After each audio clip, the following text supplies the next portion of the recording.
Hello and welcome to ABP Live. I'm Megha Prasad and you're watching Namaste World.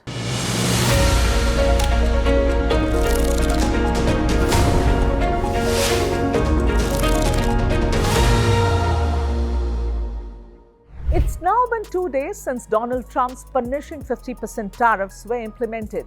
There is no denying that these tariffs will hurt India, certainly in the short term.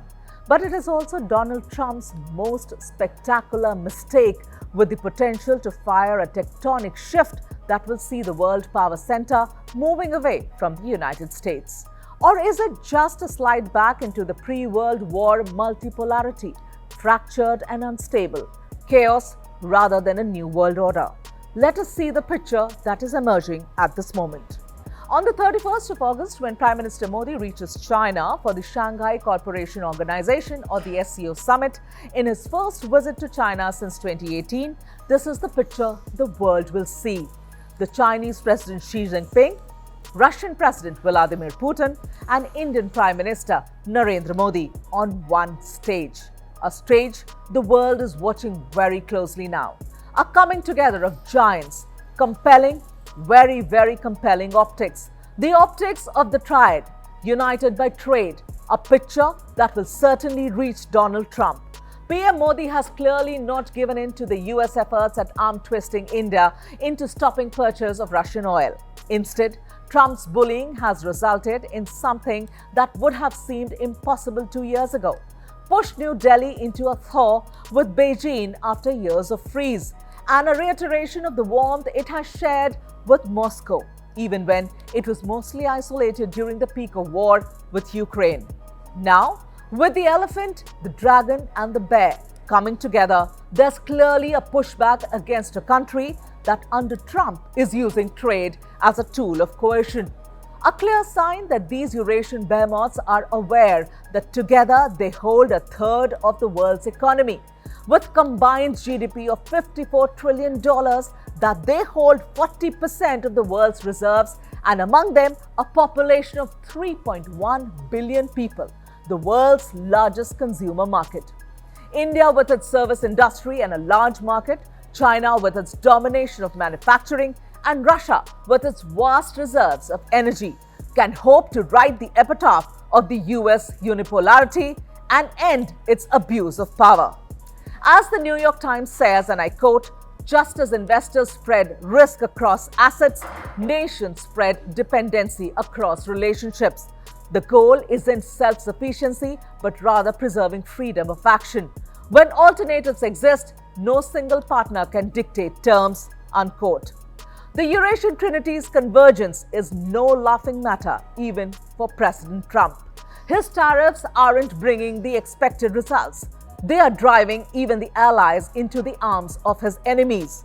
Economic experts also agree that if India-China ties were to improve further, both countries could counter, albeit to a certain degree, the adverse effects of US tariffs. With Washington imposing restrictions on key exports, access to large Chinese markets, smoother cross-border trade, and more collaborative supply chains that could help New Delhi reduce reliance on American markets. In 2024-25, India's trade deficit with China was $99.2 billion, fueled by a surge in import of electronic goods. Even though China is India's second biggest trading partner, India's trade deficit with China is almost double of its trade deficit with America. As far as China is concerned, becoming India's biggest trading partner will strategically enhance its influence in the Asia-Pacific, allowing it to project itself as a more stable trading partner than the US. Nevertheless, trade is no magic wand. The innate mistrust between India and China and Beijing's unpredictability as far as New Delhi is concerned is hardly likely to disappear overnight, if ever. Also, it is dangerous for India to fall into the same trap of overdependence with China so soon after the bitter lesson from the US. Nor is China beyond demanding its pound of flesh for supporting India in its hour of need. Already, China has said it wants to keep the border issue out of its trade talks with India. What does it mean? With China, no one knows. India's newly realized disenchantment with Trump and his ad hocism is spreading. On Thursday, Japan's trade negotiator cancelled a visit to the US at the last minute, delaying the inking of a $550 billion investment package offered by Japan to the US in an attempt to reduce the burden of US punitive tariffs. According to a statement by the Japanese government, there is still no clarity on some parts of the trade deal and more coordination is required. US and Japan had agreed on cutting tariffs on Tokyo's imports to 15%, lower than the previous 25% in exchange for the investment package. But now, that's another trade deal that's up in the air. India's experience and resistance has perhaps encouraged other countries to look at other options before accepting Trump's coercive trade practices. They're quietly watching the protagonist on the world stage now before making the next move, because they too have realized the perils of depending on America. While this may lead to a multipolarity that may turn to a new world chaos, it still does not benefit the US, which will itself lose billions in trade. According to an SBI report, the 50% duties on Indian exports could affect the US GDP by 40 to 50 basis points. The US economy might also face higher input cost inflation. Already, there are signs of renewed inflationary pressure in the US, mainly due to the pass-through effects of the recent tariffs and a weaker dollar, the SBI report says. It pegged inflation to remain above Fed's 2% target till at least 2026, mainly on the supply side factors due to US tariffs. The SBI report has also warned that the electronics, the automobile and the consumer durable industries in the US will be hit the hardest by Trump's tariffs as they rely heavily on imports. Not just trade, the losses will also be diplomatic. The US has for long used India to counter China's rise. But Trump's eccentricity has now forced India's hand into a tentative friendship that may not have blossomed quite so soon after China's help to Pakistan during Operation Sindoor. On the domestic front, already Indian politics has been recalibrated to include the shifting geopolitics.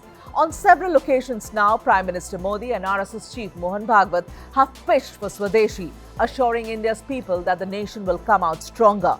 Earlier this week, Prime Minister Narendra Modi, while not mentioning the US tariffs directly, sent a pointed message to Donald Trump during a speech in Gujarat. No matter what the pressure, he would never let his farmers and the small traders down, he said. I quote, "All of you are witnessing the kind of politics driven by economic self-interest that is happening in the world today.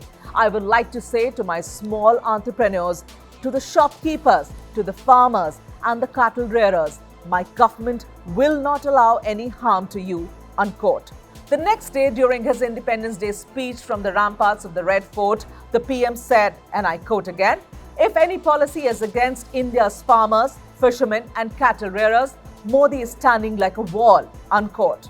The Ministry of External Affairs too has issued a statement saying that India will do all that is needed to protect its national interest. For now, there is enough nationalistic sentiment on the ground in India to fill its people with a hope of a new future with China and Russia.